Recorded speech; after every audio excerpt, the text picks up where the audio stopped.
Good morning, everyone. This is Miss T.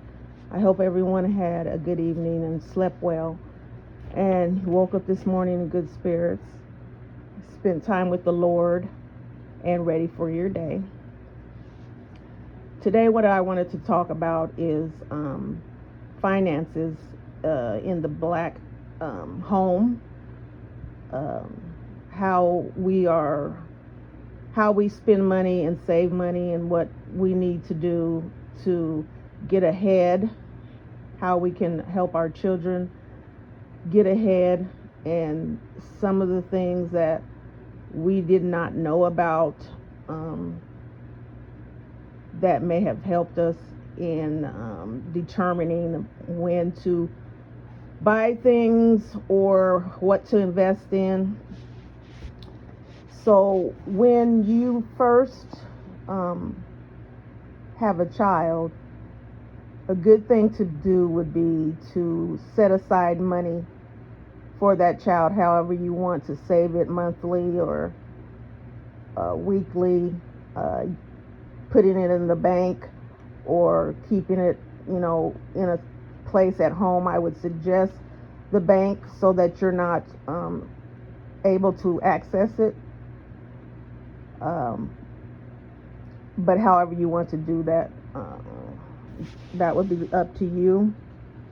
I would continue saving that, and that uh, when other children came also, I would add that and make it separate from, so each child would have their own savings, and they could be using that for if they wanted to go to college, or if they just wanted to start work, or whatever. That money could be used to buy a car, or uh, help get an apartment, or whatever it, just to get them started in life when they're turning a certain age. It's always good to be able to be ahead instead of trying to figure out what to do uh, while you're just becoming an adult.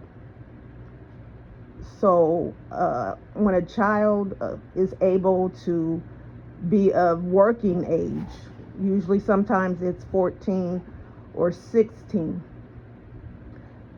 you need to sit down with them and explain to them the importance of saving money, and the importance of how you spend your money, and what's not really that important to be spending your money on.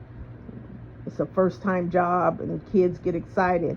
They get money in their hands and they're ready to, like my grandfather said, money burns a hole in their pocket, and they're ready to spend.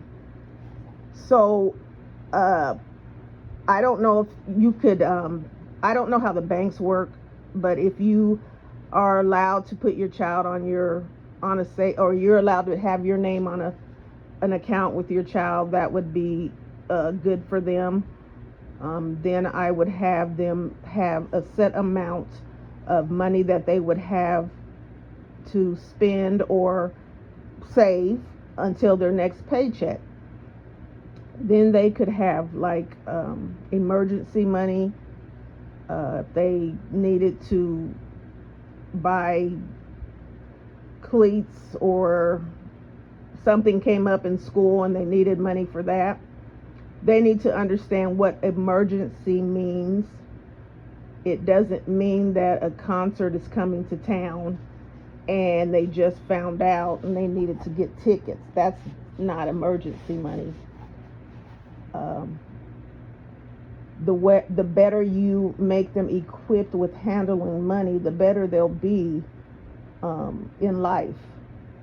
So you would give them their money that they have for themselves until they get paid the next time. And if they choose to spend that money all in one day, they'll have to understand that they don't have any money until they get paid. So what it'll show them is that they'll try to use their money wisely. When you're taking care of them, of course, money is no option to them. They want, can I have this, and can I have that? But when you take them with their money, and they, can I have this? And you'll have to, do you have enough to get it? And if they say they do, and then says, what does that leave you until next week, or the week after? And so you'll have to decide, is it worth you getting right now to be broke with no money until you get paid the next time? So they'll have to make some decisions. Of course, you're still going to give them the necessities, and maybe not. Some parents teach their kids a very, very hard lesson, and that sometimes may be good. Just depends on how the parents are. So once you get them on a good start of working, keeping a good work ethic, and they're saving their money and trying to spend it wisely, if they decide that they want to go to college, and they're going, some, God bless, that some can go full, a full scholarship, or whatever, I would suggest that loans don't come into play. Loans for college students are a trap to put them into debt before they get their life started.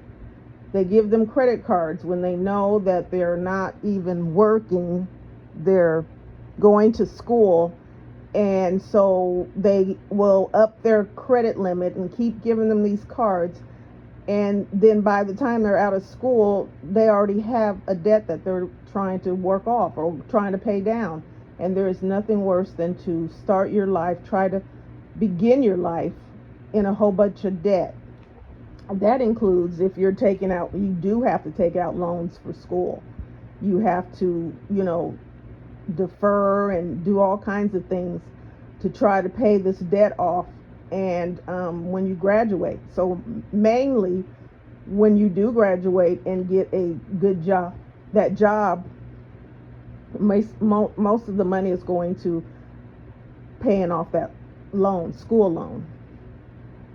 Now, I am not saying that college is not important, because it is, and it's also very important for special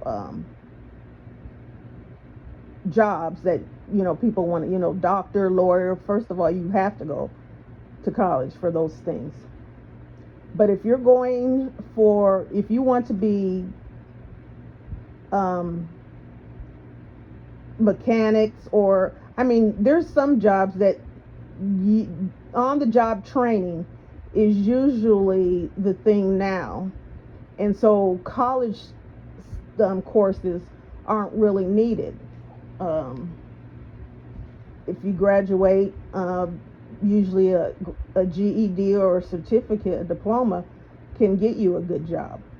In this time and age, people are going from high school into working. And so that might be the ideal that your child might want to take. But if you let them know how they need to handle their money, what is important and what isn't, it should keep them good and equipped and able to take care of themselves, not having high bills, or not having to borrow because they don't have enough money. So what I would teach them, and excuse me, let me get my breath. Excuse me. Most people don't use checks anymore. It's all fast. But I see that checks are important, because it also lets you see what you're buying and what the purchase was, and then what it's left you, so that you can make sure that you're keeping your bank account balanced.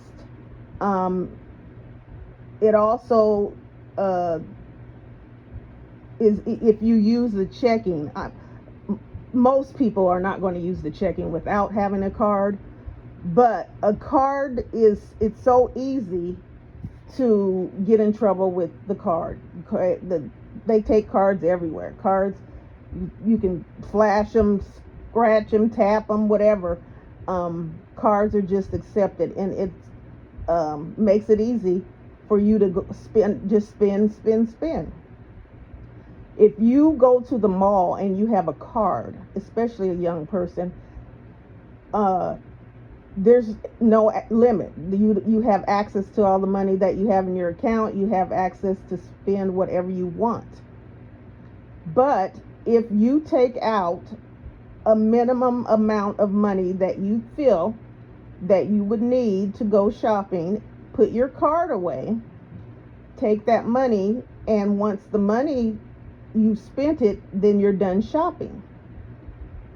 That would be a good way of saving your money, because I can't tell you how many times that I have gone shopping and just seen things that I didn't need, and just bought everything. And it's easy to do that. It's easy just to shop until you drop. And it's not a good thing, because it's not good on your pockets, and it's wasteful. That money could be sitting, getting interest, or you can be putting in stocks and bonds. You could have your money just sitting. It doesn't have to, just because you see something and it's on sale, and every time you see something and it says sale, you think sale, it's a good deal, but they probably marked it way up just so they can put it at a number and say it's on sale. So yeah, consumers are at a disadvantage, because that's who they're after. Consumers, where everybody's a consumer, but the companies are after consumers, and we usually fall for it. Some of us are good enough not to want to frivolously spend our money. So yeah, the checks, like I said, most people don't want to use that, but I think that's a good idea, just in order to be able to keep track of your money. I also have 2 banks. I used to have 3, but I was getting a little bit confused, so I closed one. I have a checking and savings in one bank, and a savings in the other bank. The savings that I have in the bank by itself, I have no card access, I have no bank access, I have nothing to access that money unless I go drive to the bank directly to get the money out. And then I just have my other account where I can use checks or card or whatever. I did that because I didn't want, it's easy to have your savings attached and to call the bank and say, I need for you to put so and such money into my checking account, and then you're not saving. You're using that for things that you need to buy, that you overspent on your checking. So you need to get yourself in the right. You have to be, I can't think of the word, but you have to make sure that you're saving your money, and that's what it is. You're saving it and you're not touching it. So what I have is a part of my wages going to the bank that I have no card to, no check, I can't touch it, and then the other part going into my other account. So that works for me mostly. Sometimes I have dipped into my savings, but mostly it helps because you know that you're saving money, that you're continuously saving money and you're still able to maintain your bills and whatever else that you need to have in your life.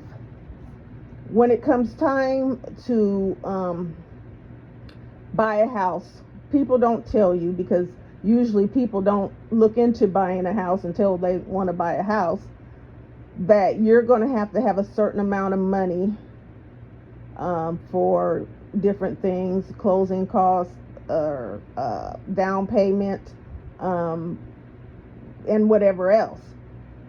So right before whatever you decide that you're going to, I would look into buying a house 2 years before you actually do that, because you can have all the information, you can have the money saved up for whatever you need.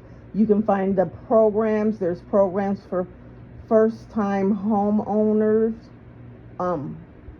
and different, just different type of programs for the area that you want to live in, and just all kinds of things. So you really need to take time to look into those, so that you can get a home that you really like and that you can afford, and that you're not really got yourself tied down in debt over.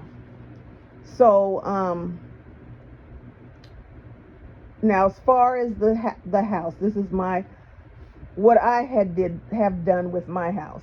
I've never, and I know some people will not be able to help it, but I have never taken out a home equity loan.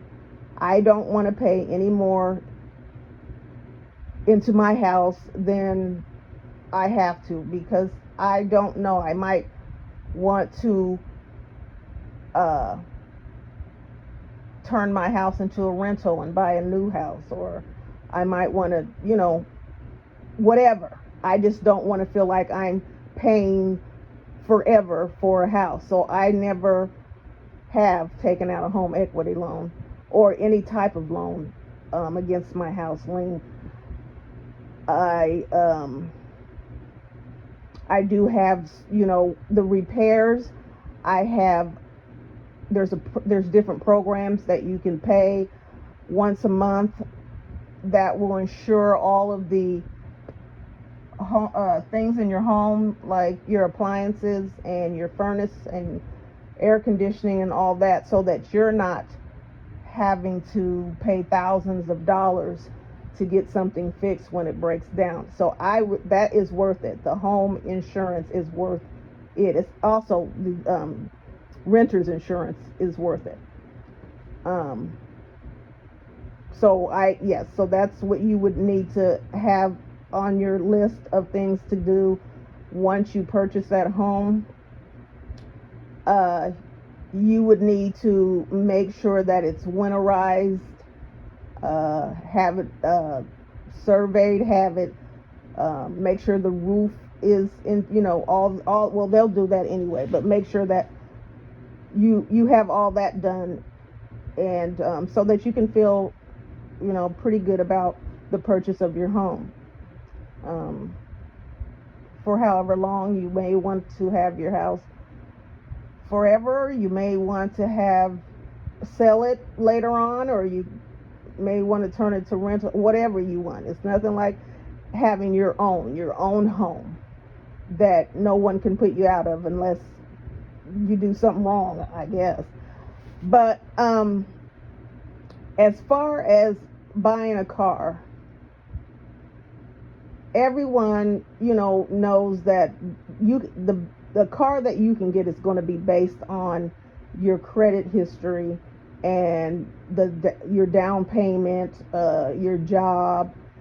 So some people can probably get the best car or whatever car that they want to get. But you have to remember that there's certain circumstances that come up, and if you get a lot of high-priced items that you're going to be accountable for, it could squeeze your pockets, and some get you in a bad situation. but there's nothing wrong with you wanting a nice car. They say if you want a good price to buy your car in April. I don't know what April does. You can look that up. I don't know if that's when they are trying to all the cars for that year before that they still have, that they put them lower, or I'm not sure what April does, but that's supposed to be the best time to buy a car is in April.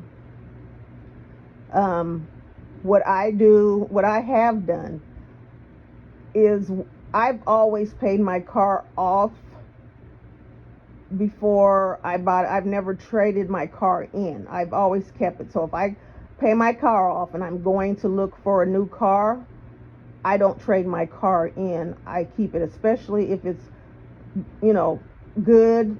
You've kept it pretty good, and there's nothing wrong with it. They're going to give you a couple of $100 for a car that you could possibly sell for more, or that you can have a second car in case you need to have one fixed or whatever. Nothing wrong with that. So I don't trade my car in. I keep it once I pay it off. As far as insurance will go, is you have to be a good driver and try to stay out of traffic accidents or causing issues in order to keep your insurance low. So I would go and check out the best rates and what you can get. Some pay you for being good drivers. Some are, you just have to really look, because you can find low interest rates or low rates, and because they're not going to tell you anything. You have to go and find out these things for yourselves. So once you've gotten yourself stable and you think you're doing pretty good,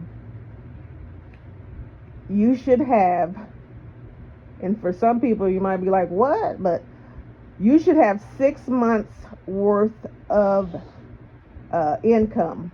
That means 6 months, whatever you get paid for that month from your job, you should have that 6 months of it, 6 months of that saved up in an account. And what that's supposed to do, if you get laid off or whatever, it should keep you on top of your bills until you're able to get back to work or find other employment or whatever. But it keeps you from having to, have things go into, debt, or have things being threatened to get cut off or whatever. And I know that sounds like a lot of money, but just saved up. But even if you have any, but the goal is to try to have 6 months worth of your salary in a bank account in case something happens. You should also look into retirement way before you're going to retire.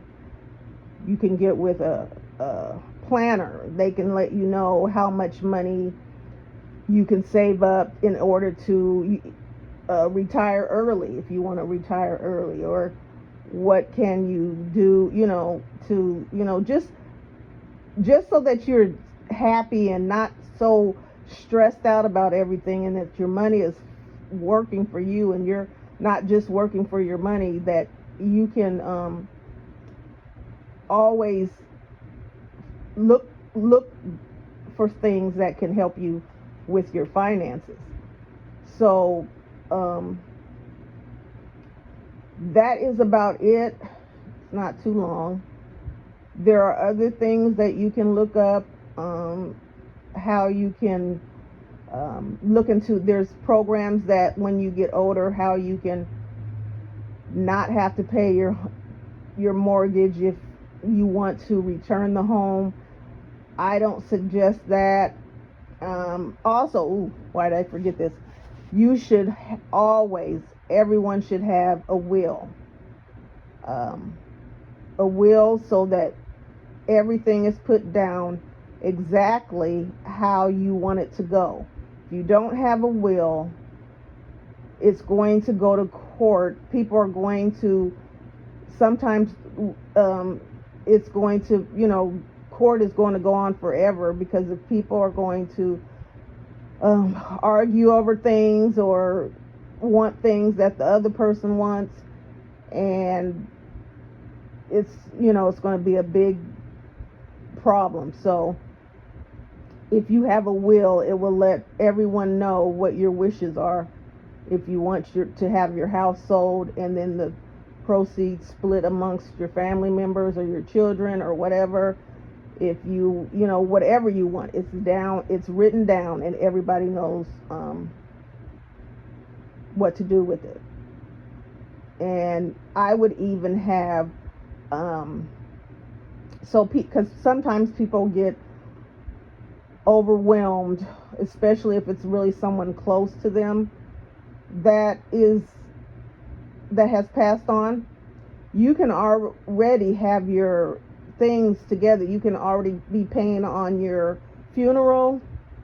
I don't know what age you want to start doing that, but you could be paying a little bit on your funeral. You can let them know what cemetery you want to be buried in and how much to pay for that. It just makes things easier. I know people don't want to think about death, but just so that the family